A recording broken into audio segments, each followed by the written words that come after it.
Hello दोस्तों, welcome to my channel. दोस्तों, आज की वीडियो में एसएससी कांस्टेबल जीडी के प्रीवियस ईयर के सीरीज में आप देख सकते हैं कि 9 फरवरी को पूछे गए शिफ्ट नंबर 2 में जितने सारे क्वेश्चंस होंगे मैथमेटिक्स का, इन सबको हम लोग आज डिस्कस करने वाले हैं बेहतरीन तरीके से।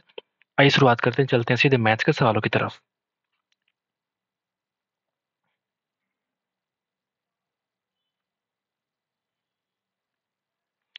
आप देख सकते हैं कि यहाँ से मैथ का सवाल शुरू होता है।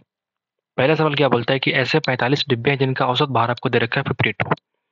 तो मैं यहाँ पे लिख रहा हूँ 45 डब्बे जो है, इनका जो एवरेज वेट है वो 52 ग्राम है। ठीक है, कुछ डब्बे नीले हैं और कुछ डब्बे हरे हैं। यदि 40 ग्राम के औसत वाले 5 नीले डब्बे हैं, ठीक है, 5 नीला डब्बा जिसका जो एवरेज वेट है वो कितना बोलेंगे 40 ग्राम, और 43 ग्राम के एवरेज वेट वाले 8 हरे डिब्बे हैं, मतलब 8 हमारे पास क्या हो जाएंगे ग्रीन डिब्बे जिसका वेट है 43 ग्राम। तो आपसे कह रहा है कि इन सब का एवरेज वेट निकाल दीजिए कितना हो जाएगा। ठीक है, तो शॉर्टकट तरीके से हम लोग कैसे करते हैं, हम लोग लगाते हैं डेविएशन। डेविएशन में क्या करते हैं हम लोग कि पहले सबसे छोटे वाले वैल्यू को उठा लेते हैं जो कि 40 है। हम यहाँ पे लेके चलते हैं 40 प्लस। ठीक है, अब यहाँ पे देखो 3 एक्स्ट्रा है तो 3 गुणा 8 यानी कि 24 सब में बढ़ जाएगा। प्लस यहाँ देखिए 12 एक्स्ट्रा है तो 12 गुणा 45 यानी कि 450 और 90 यानी कि 540। ये सब के अंदर क्या हो जाएगा, बढ़ जाएगा। आउट ऑफ किस में, 45 और 5 50 और 8 58 में। समझ गए बात। अब जरा हम करते हैं गुणा भाग।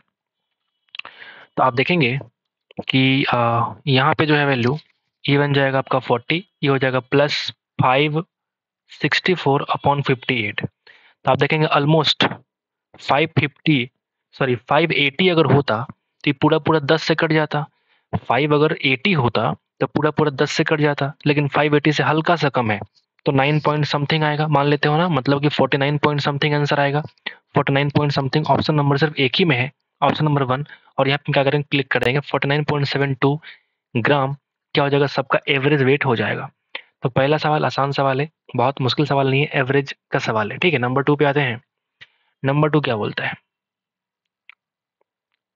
एक दुकान के अंदर कह रहा है कि 1 लाख रुपए का बिल होता है, 30% का एक छूट, 25 और 5% के दो क्रमिक छूटों के बीच का अंतर क्या होगा। तो एक हो गया 30% छूट, अगर इन दोनों की बात करूंगा तो 25 और 5 30 में से कम करेंगे 25 का 5% यानी कि 1.25%। तो जो अंतर होगा इन दोनों का, ये वही 1.25% जो है ये तुम्हारा अंतर होगा। तो इस 1 लाख का अगर मैं निकालूंगा 1.25%, तो 1% कितना हो जाएगा 1000, और 0.25% 250, और यानी कि 1250 रुपये क्या हो जाएगा, इसका अंतर हो जाएगा। समझ गए, आसान सवाल था। आगे बढ़ते नंबर 3 पे चलते हैं। यदि 8% के रेट से 2 वर्ष के लिए उधार लेके एक निश्चित धनराशि पर साधारण ब्याज और चक्रवृद्धि ब्याज पर गणना किए गए चक्रवृद्धि ब्याज के बीच का अंतर कितना है 512। ठीक है, 2 वर्ष के लिए 8% का रेट है तो 512। आपसे कह रहे हैं कि धनराशि कितनी होगी। अगर मैं बात करूं 8% के रेट से, अगर एसआई की बात करूं तो 2 साल में कितना हो जाएगा, 8 दूना 16%। देखिए, अगर मैं 8% के रेट से सीआई की बात करूं 2 साल में कितना हो जाएगा, 8 प्लस 8 16%, और प्लस 8 का 8% और यानी कि 64 है ना, यानी कि 16.64%। तो अगर मैं इन दोनों का एवरेज एवरेज कह रहा हूँ, अगर अंतर निकालूंगा डिफरेंस, तो आप बोलेंगे 0.64% का अंतर है। और यही अंतर का वैल्यू कितनी है, तो आप बोलेंगे 512, जो कि 0.64 के बराबर है। मुझे निकाला धनराशि, धनराशि होता है 100%, गुना भाग करो आंसर निकालो। ये कटेगा तो 100 ऊपर जाएगा। कि 64 से कितनी बार में कटेगा, तो आप बोलेंगे पूरा पूरा 8 बार में कट जाएगा। क्या 6 अट्ठे 48, 6 नहीं कट रहा है तो 8 से कटेगा ना भाई, क्योंकि ये 8 का क्यूब है तो ये 64 से कट जाएगा। अच्छा, ये पूरा पूरा 8 से कट तो रहा है, सही तो है, हाँ पूरा पूरा 8 से कट रहा है। तो मैं कह सकता हूँ कि वैल्यू कितनी आ जाएगी, 80,000 इस सवाल का आंसर हो जाएगा। 80,000 रुपये क्या हो जाएगा, इसका मूलधन हो जाएगा। समझ गए बात को, रेशियो से फटाफट हम लोग कर सकते हैं। आगे बढ़ते हैं। आर जो एक पेंटिंग को 12 दिन में पूरा कर सकता है, 2 सहायकों की मदद करके वो 8 दिनों में पूरा कर लेता है, तो अकेले एक सहायक द्वारा कार्य को कितने वक्त में पूरा किया जाएगा। मतलब 2 सहायक हैं, 2s मान लिया हमने, 2 सहायक, ये अगर मिल जाए आर के साथ तो काम सिर्फ 8 दिन में कंप्लीट हो जाता है। क्लियर है। तो अगर मैं इन दोनों का एवरेज, सॉरी एवरेज बार क्यों बोल रहा हूँ मैं, एलसीएम निकालूं तो वो हो जाएगा भैया 24। तो अगर मैं एफिशिएंसी की बात करूं तो 12 दूना 24, 8 तिरे के 24, यानी आर यहाँ भी है आर यहाँ भी है, मतलब 2s का वैल्यू कितना है, तो 2s का वैल्यू आ चुका है भैया 1 के बराबर। तो अगर मैं एक सहायक की बात करूं कि एक सहायक की एफिशिएंसी कितनी होगी, तो आप बोलेंगे 0.5। 0.5। अगर इस 0.5 के हिसाब से अगर मैं इसमें डिवाइड करूं तो आप बोलेंगे 1/2, यानी कि 24/1/2, यानी कि 48 डेज में क्या हो जाएगा, काम तुम्हारा खत्म हो जाएगा। आसान सवाल था, आगे बढ़ते हैं। What is the mean proportion, क्या होता है, इन दोनों को मल्टीप्लाई करो और अंडर रूट लगा दो। नहीं, ए बी का अंडर रूट, यानी कि 11 यहाँ से 13 यहाँ से गुना कर लो, 143 इस सवाल का आंसर होगा। नंबर 6 पे आते हैं भैया। व्यापारी जो है 20% की छूट देने के बाद 20% का लाभ प्राप्त करने के लिए अपने माल पर अंकित किया, मूल्य अंकित किया, तो अंकित मूल्य जो है वो क्रय मूल्य से कितना परसेंट अधिक होगा। तो मान लिया हमने सीपी अगर मान लो 100 रुपया है, तो 20% का लाभ कमाने के लिए इसको बेचना पड़ेगा कितने में, तो आप बोलेंगे 120 में सेल करेगा। लेकिन ये 120 जो है आपसे कह रहा है कि 20% की छूट देने के बाद आनी चाहिए, मतलब एमपी मुझे निकालना है, तो इस 120 को मान लूंगा कि 80% है, मुझे निकालना है 100%। तो आप काटेंगे तो पाएंगे कि 150 के बराबर आ रहा है। तो आप देखेंगे ये आप सवाल पूछता है कि क्रय मूल्य से कितना अधिक है अंकित मूल्य, तो आप बोलेंगे 100 से कितना अधिक है, 50, यानी कि 50% क्या है, इंक्रीमेंट है। आगे बढ़ जाए, आगे बढ़ जाते हैं। जॉन और तानवी की आयु का अनुपात दे रखा है 8:15। 9 वर्ष के बाद, 9 वर्ष के बाद कह रहा है कि उनकी आयु का अनुपात 11:18 हो जाता है। ठीक है भैया, तो उनकी आयु के बीच का अंतर ज्ञात कीजिए। ठीक है, जैसा हमने देखा कि यहाँ पे आयु के बीच का अंतर अगर मुझे निकालना था, 8 7 15 पे 7 का डिफरेंस है, यहाँ भी 7 का डिफरेंस है, मुझे कुछ भी चेंजेस नहीं करने हैं। 7 का अगर डिफरेंस है तो आयु का अंतर हमेशा 7 का डिफरेंस के मल्टीपल में रहेगा, समझ के बाद। तो 7 का मल्टीपल ना तो ये है ना तो ये है, इन दोनों को हमने काट के हटा दिया, या तो 7 होगा या फिर 21 होगा। क्लियर है, समझ के बाद। अब यहाँ पे देखिए 8 से 11 पहुंचने हमको 3 का रेशियो में डिफरेंस आया, और 3 का वैल्यू 9 के बराबर, मतलब 3 गुना है। तो अगर डिफरेंस मेरा 7 है तो 7 को 3 से मल्टीप्लाई, जो कि 21 ईयर्स क्या हो जाएगा, इन दोनों के उम्र का डिफरेंस हो जाएगा। आगे बढ़ जाते हैं। What is the volume of hemisphere with radius 2.8 centimetre, तो हम बोलेंगे 2/3 into pi R cube, hemisphere होता है, तो 2/3 इंटू पाई की वैल्यू पटक दो, 22/7, आर क्यू 2.8 को हमने 3 बार मल्टीप्लाई करना है, तो कर देते हैं। आप अगर देखेंगे तो देखिए यहाँ पे 7 से कट जाएगा 0.4 बार में, और कट रहा है क्या, 3 से हमारा नहीं कट रहा है। तो अगर 3 से नहीं कट रहा है तो कैसे करूँ, what is the volume of hemisphere with radius, ठीक है, आपको राउंड अप करना है 3 प्लेस ऑफ डेसिमल के बाद। ठीक है, तो हम गुना करना पड़ेगा मुझे, तो हम फोन का इस्तेमाल कर रहे हैं थोड़ा, ठीक है, ताकि थोड़ा फास्टली हो पाए, टाइम वेस्ट ना हो पाए। तो आप जरा देखना 44 इंटू करेंगे 0.4 और इंटू करेंगे 28 का स्क्वायर होता है 784, यानी कि 7.84। क्लियर है। तो अगर मुझे डिवाइड करना पड़े 3 से तो कितना आ जाएगा, 45.9946, ये वैल्यू आ जाएगा 45.994666, ऐसे आ रहा है वैल्यू तुम्हारा। ठीक है, तो आपसे कह रहा है कि 3 डिजिट तक ही लिखना है, तो तीसरे के बाद वाला चेक करो 6 है, अगर ये 5 या 5 से ज़्यादा होगा तो पहले वाले में 1 हम जोड़ देते हैं, मतलब 45.995 सेंटीमीटर क्यूब इस सवाल का आंसर होगा। क्लियर है, क्लियर है।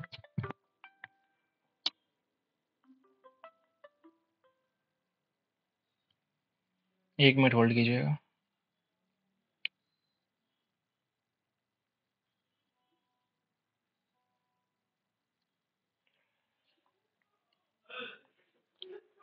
आगे बढ़ते हैं,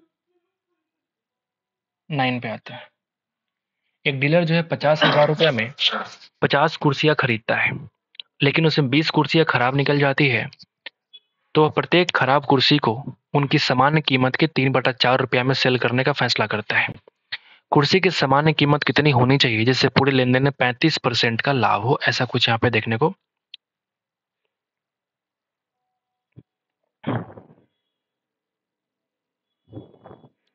ठीक है, तो यहाँ पे हम देखते हैं, अरे यार, ठीक है, 50,000 रुपये में 50 कुर्सियां खरीदता है, फिर से पढ़ता हूँ मैं सवाल को, ठीक है, फोन आ गया था।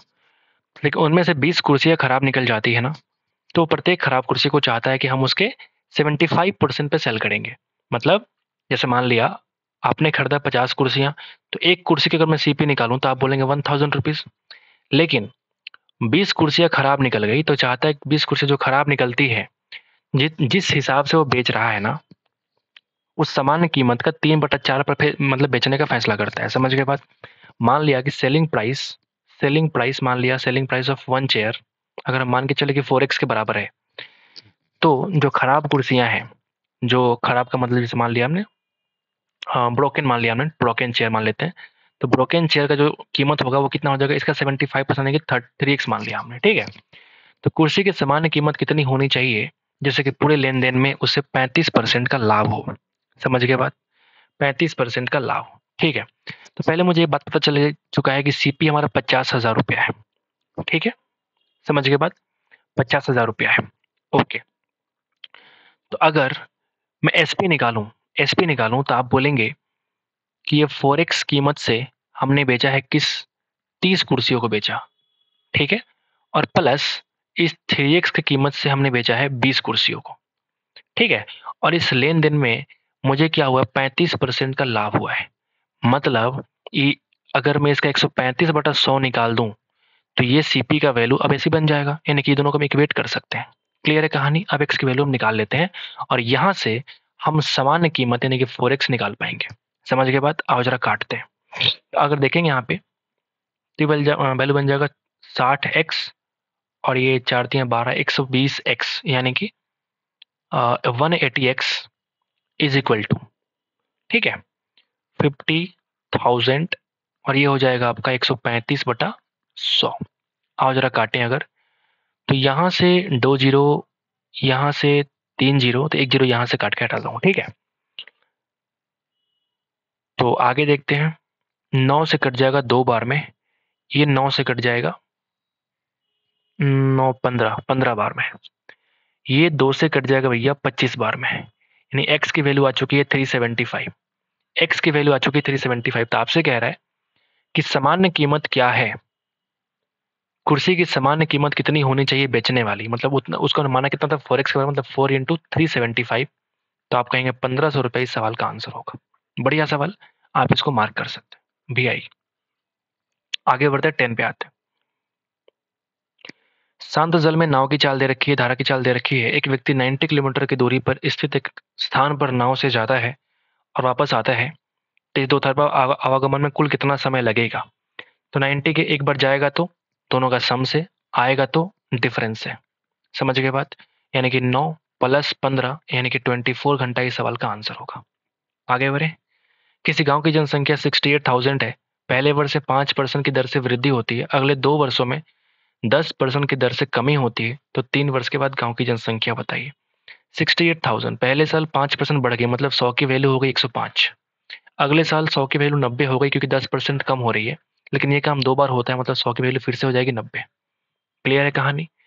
2 जीरो यहाँ से और 2 जीरो यहाँ से, 3 जीरो यहाँ से और 3 जीरो यहाँ से। 5 से काटो 21 बार में, ये 5 से काटो 2 बार में, 2 से कट जाएगा 34। गुना कर लो, आंसर निकालो। तो अगर आप देखेंगे 34 इंटू 9981, 34 इंटू 21 इंटू 81। अगर हम अंतिम डिजिट को चेक करेंगे तो 1 इंटू 1 इंटू 1 सॉरी इंटू 4, अंतिम डिजिट तुम्हारा 4 आने वाला है। और ऑप्शन में 4 ना तो यहाँ है, ना तो यहाँ है, ना तो यहाँ है, सिर्फ एक में ऑप्शन है, तो ऑप्शन नंबर 2 सवाल का आंसर होगा। बाकी आप गुना करेंगे तो इतना ही वैल्यू आएगा 57834। This is the answer. आगे बढ़े। जब किसी संख्या के 40% में से 40 कम करते हैं तो शेषफल कितना आता है, 40 आता है। अगर हम 40% में से 40 कम करेंगे तो शेषफल कितना आएगा, 40। तो वह संख्या ज्ञात करें, वह संख्या कितना होगा।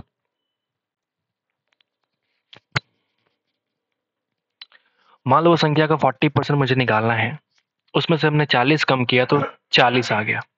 मतलब मान लिया वो संख्या हमारा x है, तो इसका 40% यानी कि 40/100, 40%, इसमें से हम 40 कम करते हैं तो वैल्यू कितना आता है, 40।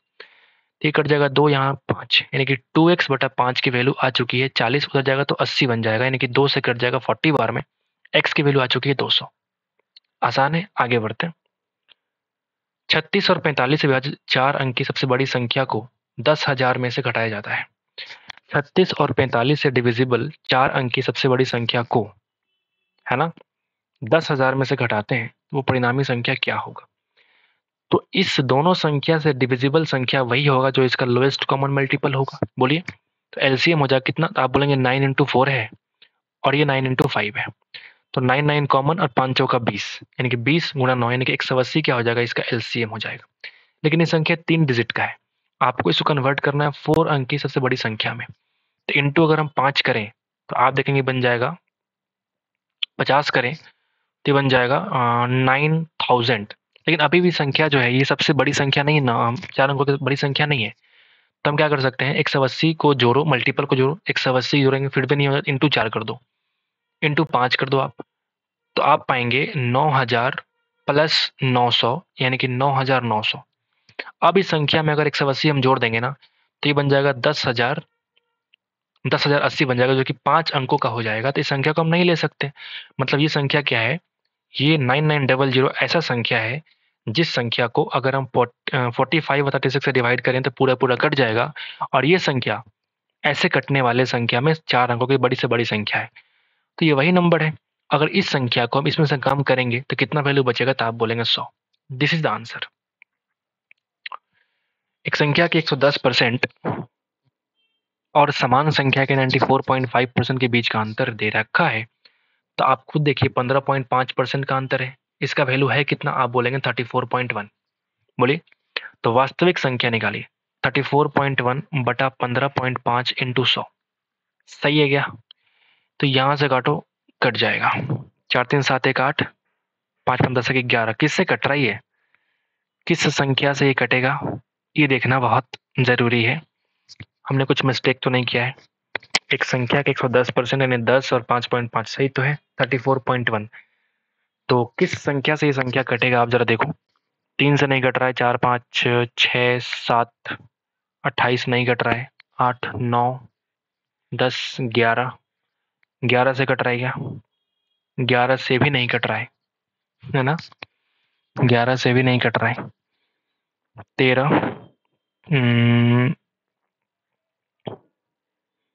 13 से भी नहीं कट रहा है ना, 14 15 16। किससे कटेगा ये संख्या, अजीब नहीं है थोड़ा, किस संख्या से कटेगा ये बीच का अंतर दे रखा है 34.1, 17 से भी नहीं कटेगा। हाँ, वास्तविक संख्या क्या है, 18 19, 19 से काटोगे तब भी नहीं कटेगा। 21 22 23, किस संख्या से कटेगा भाई,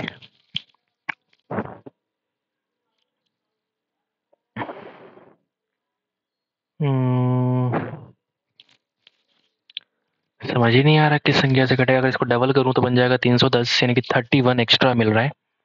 समझ गया, 31 से कटेगा। तो 31 से काटोगे तो बन जाएगा ये पूरा पूरा 5 से कटेगा, ये 31 से ही 11 बार में कटेगा।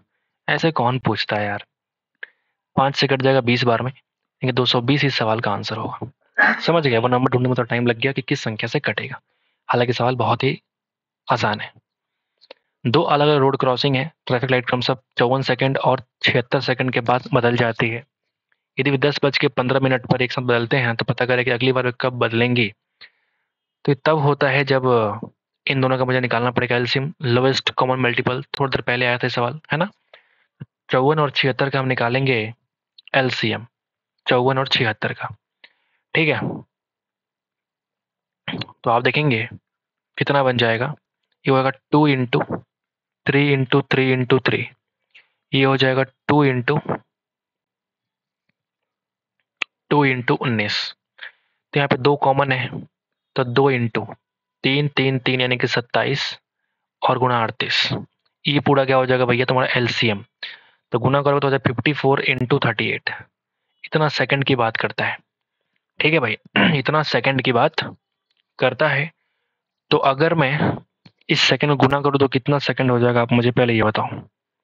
तो अगर मैं गुना करता हूँ तो आप देखेंगे 54 इंटू 38, 2052, 2052, ये बन जाएगा आपका 2052 सेकंड। इस 2052 सेकंड में अगर हम 60 से डिवाइड करें तो आप पाएंगे कि वो मिनट में कन्वर्ट हो जाएगा। 2052 बटा 60 करो तो कितना हो जाएगा, तो आप पाएंगे 34, है ना, और ऊपर बन जाएगा 12, 34 मिनट 12 सेकंड, ऐसा कुछ आप कह सकते हो। ठीक है, तो अब कहने का मतलब ये है कि दोनों ट्रैफिक लाइट वापस जो है 34 मिनट 12 सेकंड के बाद क्या हो जाएगा, एक साथ बदलेंगी। तो इस 10:15 के बाद अगर हम जोड़ देंगे 34, तो आप पाएंगे कि 10:49 12 सेकंड में क्या हो जाएगा, इन दोनों की फिर से बदलने की टाइम हो जाएगी। ठीक है, आसान सवाल है, बस एलसीएम थोड़ा सा है ना टफ देने की कोशिश किया है। आगे बढ़ते हैं। पी क्यू आर क्रमशः अलग अलग काम करते हुए जो है ना, पी क्यू आर अलग अलग क्रमशः 50 दिन, 100 दिन और 30 दिनों में पूरा कर सकते हैं, बारी बारी से काम करते हैं। पी पहले काम किया, फिर क्यू काम किया, फिर आर काम किया। ठीक है, तो कब तक काम पूरा हो जाएगा, एलसीएम कितना हो जाएगा 300।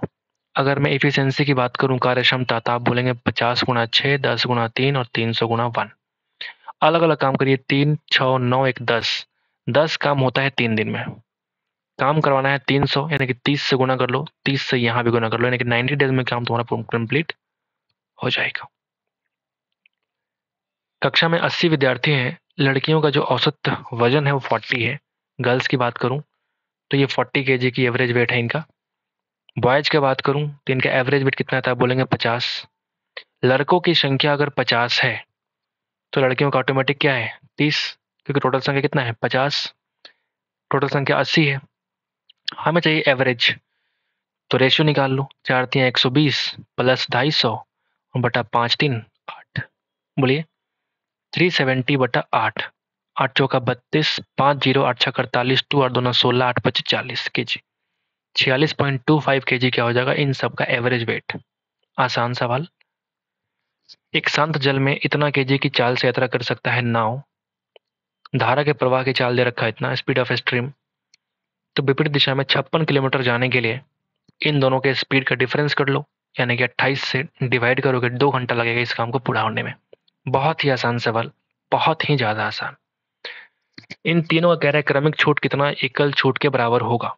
तो देखो 10 और 30 की बात करूं तो 10 और 30 कितना होता है 40, और माइनस करेंगे 10 का 30% या फिर 30 का 10%, बात तो सेम है, यानी कि 3 कम किया तो 37%। इन दोनों के बदले 37 हो चुका। ठीक है, अगर हम 37 और 25 की बात करें तो इन दोनों को जोड़ो तो आप बोलेंगे 62%, और माइनस इन दोनों को जोड़ा हमने तो कितना हो जाएगा 62, और माइनस किया 37 का 25%। तो अगर ये 36 होता तो 9 होता, अगर 37 है तो 9.25 होगा। बोलिए 25% बटा 4 कर दिया हमने। तो अगर आप कम करेंगे तो कितना वैल्यू आएगा, तो आप बोलेंगे 53.75, सॉरी 52.75। कितना वैल्यू आएगा भैया 52.75। आपसे कह रहा है कि निकटतम पूर्ण संख्या क्या होगी। अब चूंकि ये संख्या 5 से बड़ी है तो पहले में एक जोड़ दो, यानी कि 53% क्या हो जाएगा इसका निकटतम पूर्ण संख्या हो जाएगा। आगे बढ़े। A heap of wheat is in the form of cone, शंकु के कोन में है, डायमीटर दे रखा है 30 मीटर, तो हाइट कह रहा है कि 8 मीटर है। तो how much canvas cloth will be required to just cover the hip. तो आपसे कह रहा है कि ऊपर कितना क्लॉथ की आवश्यकता पड़ेगी ताकि वो ऊपर हिप को कवर कर पाए। उसके लिए हमको निकालना पड़ेगा कर्व सरफेस एरिया कपड़े का। अगर डायमीटर तुम्हारा 30 है तो रेडियस 15 मीटर, ये वैल्यू होता है pi into R into L.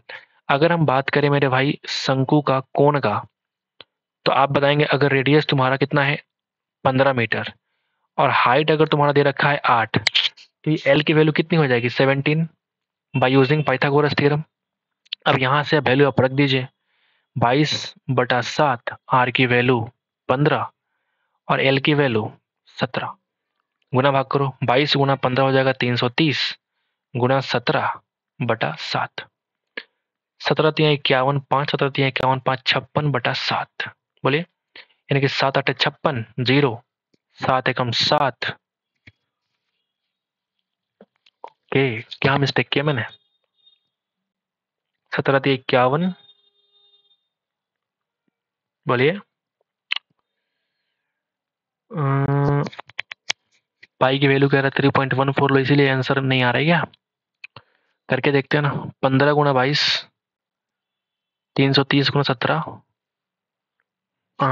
बटा 7, 17 तिया 51, 5 51, 5 56 और ये 0/7, 7 8 56, 0 801 आ जा रहा है, 801 पॉइंट समथिंग आ रहा है। ये हमने इसलिए आ रहा है क्योंकि हमने यहाँ पाई की वैल्यू को ले रखा है 3.14। हो सकता है ऐसा पॉसिबल है ऐसा होता है कभी-कभी क्योंकि पॉइंटों में 1 की फ़र्क आ रही है, तो हम एक काम करते हैं ना, क्यों ना 3.14 ही लेके चलें। 3.14 R की वैल्यू हो जाएगी 15 और L की वैल्यू हो जाएगी 17। अब गुणा करना पड़ेगा मुझे फ़ोन से। ठीक है? तो आप पाएँगे 17 गुणा 15 गुणा, आसान है, कुछ मुश्किल तो है नहीं इसमें, 3.14। अब ये आ चुका है 800/800.7, ये यूनिट वैल्यू आपका आ चुका है 800.7 सेंटीमीटर स्क्वायर। इतने कपड़े की आवश्यकता पड़ेगी जिससे कि आपका ये पूरा हिप क्या हो जाए, कवर हो जाएगा। ठीक है, तो उम्मीद करते हैं कि आपको ये सिर्फ पसंद आया होगा, तो एक बार लाइक कर दीजिएगा। मिलते हैं आपसे अगले शिफ्ट में। आज के लिए इतना ही दोस्तों, थैंक यू सो मच।